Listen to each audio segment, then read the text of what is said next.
Jika Nabi membahasakan apa? Jangan jadikan rumah kamu sebagai kuburan, kasih jatah sholat.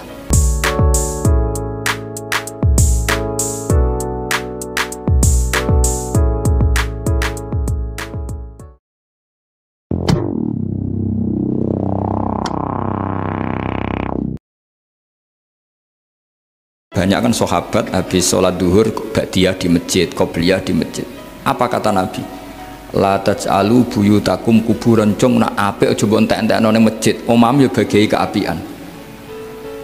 Rumah kamu jangan jadikan kuburan. Jadi sholat sunatnya di masjid, ba'diyahnya di masjid. Pulang-pulang tanya, "Mah, makannya di mana?" Terus marah-marah karena kurang disediakan makanan.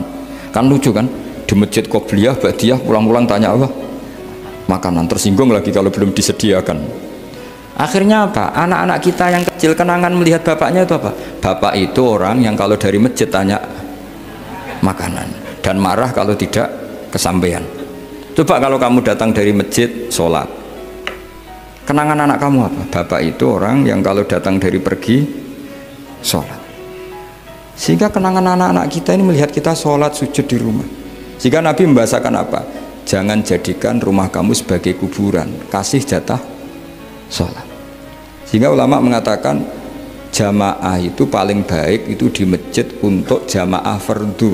Untuk sholat sunat beberapa malah sebaiknya di rumah. Sehingga saya ini sebagai kiai ya sering bingung. Bingungnya kadang ada orang terlalu overacting, ingin masjidnya ruame sehat. Yang satu enggak. Saya ini sering dipamiti. Ya saya akhirnya bingung. Bingungnya ya barokahnya ngalim itu bingung. Kalau nggak ngalim malah nggak bingung. Karena ya sudah harus gitu. Sampai tak beritahu ya. Nabi awal ngendikan itu ju'ilat lanal ardu kulluha masjidan. Semua tanah Allah itu hakikatnya masjid. Apalagi ini rumah kita. Anak kita biar menyaksikan saat kita sujud, saat kita baca Quran, saat kita ngaji. Kalau semua ini di masjid, kemudian Anda di rumah taunya makanan, menuntut ngopi, menuntut kenangan di keluarga kita kurang baik. Makanya Nabi membahasakan apa? La taj'alu buyutakum kuburon. Jangan jadikan rumah kamu sebagai kuburan.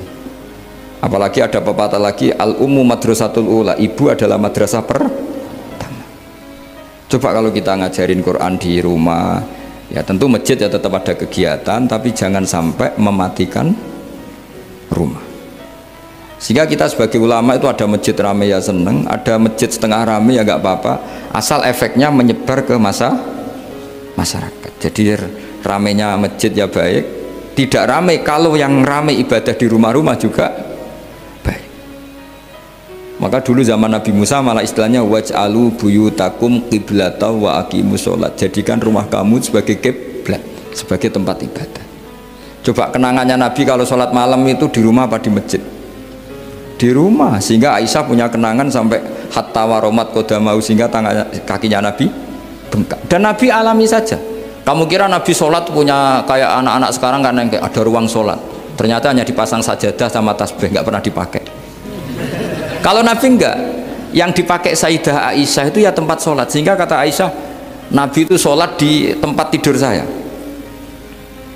Kalau Nabi sedang berdiri, kakiku tak selonjorkan. Kalau Nabi sujud, kakiku tak ingkretkan. Ya di tempat Sayyidah Aisyah tidur itu Nabi sholat. Pas berdiri kan berdirinya Nabi lama, Aisyah selonjor. Pas Nabi mau sujud, kakinya diingkretkan. Segampang itu Nabi. Akhirnya apa? Kenangannya Aisyah sebagai istri itu doa-doa tahajud, doa-doa. Coba kalau Nabi tahajudnya di masjid, Sayyidah Aisyah tidak punya kenangan doa-doa apa? Tahajud. Sehingga kita harus ngikuti ngaji. Kalau nuruti teori ya, sholat itu ibadah. Sebaiknya kalau ibadah ya di tempat ibadah. Tidak seperti itu cara pandang. Kata Nabi, semua buminya Allah adalah saksi kita ketika ketemu Allah. Semakin saksi itu baik, banyak, maka semakin baik. Maka kalau sholat sunat, kesunatannya itu pindah-pindah tempat. Tapi ya jangan terlalu habis di sini terus pakai mobil ke sana gitu. Iya, kalau pas di perempatan ada orang cantik nggak jadi diterusin nanti. Tapi ini sama saya cerita ya. Jadi di antara mengkaji Quran itu mengkaji cara Allah membuat khitab. Dan yang kunci semua adalah Allah adalah zat sing otoritatif, malikul umurikul dia, pengendali dari semua. Maka kalau nyifati Allah ya tetap yaghfiru liman yasha wa yu'adzibu may yasha. Jangan pernah mengambil otoritasnya Allah Subhanahu wa taala.